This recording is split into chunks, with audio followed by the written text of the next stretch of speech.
Need to find the lowest or highest value in your Excel data?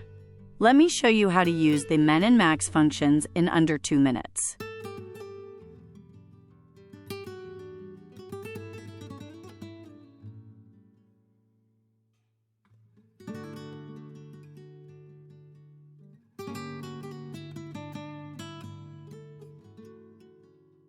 To find the lowest value in a range, use the min function.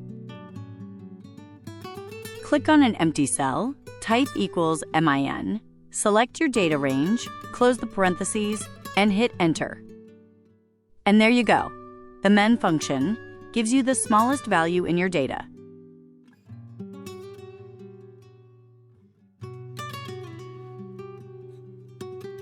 To find the highest value, use the max function. Click on another empty cell, type equals max, select the same range, close the parentheses, and hit enter.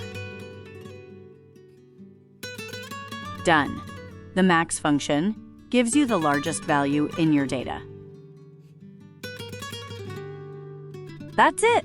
Use equals min range to find the lowest value and equals max range to find the highest. Perfect for analyzing data quickly. Try it out. Thanks for watching.